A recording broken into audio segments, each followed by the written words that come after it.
여러분 김문수가요 우습게 보이기도 하지만 무서운 인간입니다. 생각해보세요. 박지원 의원이 김문수 때문에 기자들과 얘기하다가 울었어요. 어떻게 이런 인간이 다 있냐라고 얘기를 하면서.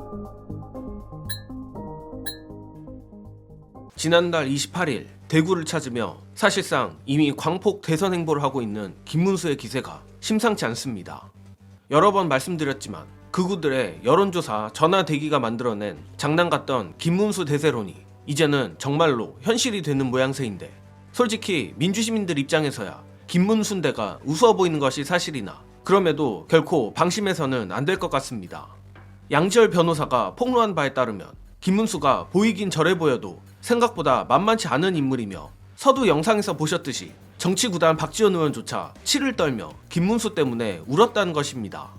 저로선 그 그림이 쉽사리 상상이 안 되는데, 특히 현재 김문수가 보수 진영 압도적 1등 후보임에도 국힘 대선 후보 이슈에 있어 김문수보다는 언제 어떻게 한동훈과 검찰이 편을 먹고 명태균 게이트로 경쟁자들을 제거하느냐에 관심이 가 있는 상황입니다.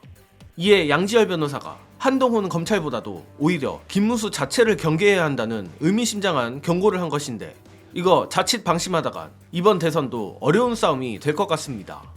각설하고 양지열 변호사의 충격적 폭로 영상으로 보시고 오겠습니다. 한동훈하고 검찰이 이번에는 한편으로는 저도 이제 위험성에 대해서는 충분히 누구보다도 잘 보고 있는데, 한편으로는 이제 검찰이 이전보다 힘을 못 쓸 수 있을 것 같다는 생각을 많이 해요.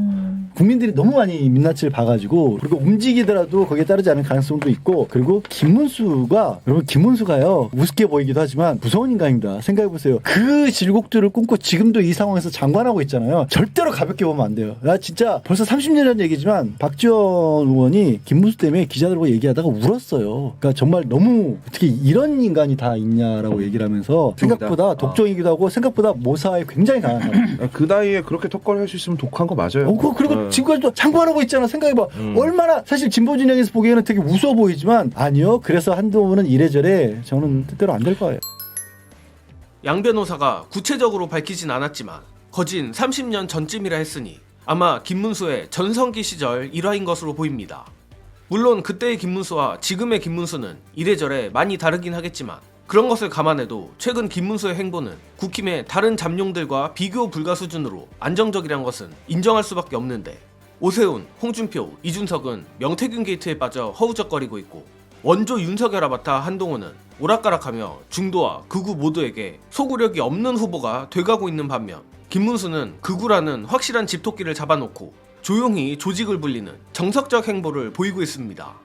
특히 조롱거리였던 김문수의 이른바 꼰대 정치가 오히려 현 시점 박살나버린 보수 진영을 규합하는데 상당히 먹히고 있다는 소문도 있는데, 관련해서 헬마우스 임경빈 작가가 취재한 놀라운 내용 보시고 이어가겠습니다. 최근에 재밌는 얘기를 들었습니다. 뭐죠? 조직 쪽에는 김문수 캠프에서 주로 누구랑 접촉을 하고 있느냐? MB입니다. 아직까지는 약간 뜨뜻미지근하다는 얘기가 있어요. 네. 근데 김문수 캠프에서 어디를 주로 공략하냐면 서울 수도권의 당협위원장들, 원외 당협위원장들을 공략합니다. 지난 설에 떡국 파티가 고용노동부 장관 관저에서 열렸다는 얘기가 있어요. 근데 원외 당협위원장들 중에 에이스 몇몇을 이제 골라가지고 1대1로 만나서 떡국을 먹는데, 심지어 부부 동반, 정치를 아는 거죠.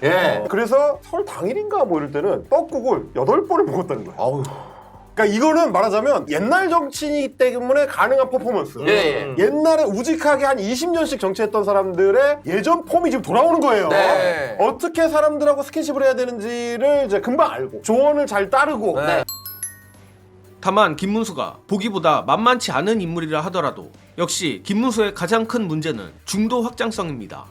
현재 김문수에게 붙은 자들은 김문수가 국힘의 최종 대선 후보가 된 이후 급격한 방향 전환을 하여 중도 확장을 하면 승산이 있다고 여기는지 모르겠지만, 그렇기엔 지금까지 싸질러 놓은 극우, 계엄 옹호 발언이 너무나 많습니다. 그러나 지난 대선에서 그랬던 것처럼 명태균 같은 기술자들이부터 여론조사를 왜곡시키고 온갖 언론들까지 합세해 문수어천가를 부르면 또 상황이 어떻게 흐르게 될지 알 수 없으며, 검찰 역시 온갖 공작질을 하다 안 되면 조직을 살리기 위해서라도 한동훈을 버리고 김문수에게 능히 부역할 자들입니다. 물론 정예능은 그런 온갖 작업질이 들어가더라도 국민들이 내란이라는 초유의 사태를 겪기도 했거니와, 김문수가 교활한 것 이상으로 이재명의 민주당도 역대급으로 유능하기에 저들의 바람대로만 흐르지는 않을 거라 예상하는데, 결국 이번 조기 대선은 이재명의 압도적 승리냐 진땀 승리냐 차이가 될 거라 생각합니다. 따라서 내란으로 고통받은 우리 민주시민들이 더 이상 스트레스 받지 않기 위해서라도, 또 다음 정권이 반국가 반란 세력에게 발목 잡히지 않고 안정적으로 국가를 정상화시키기 위해서라도 압도적 승리가 아니면 사실상 패배나 다름없다는 마음가짐으로 대선에 임해야 합니다. 부디 이재명 대표와 민주당이 상대가 누가 됐던 절대 방심하지 말고 역대 최다 득표차 승리를 목표로 대선 준비를 해주길 바라며 이번 소식은 여기서 마치겠습니다. 시청해주신 여러분 감사합니다.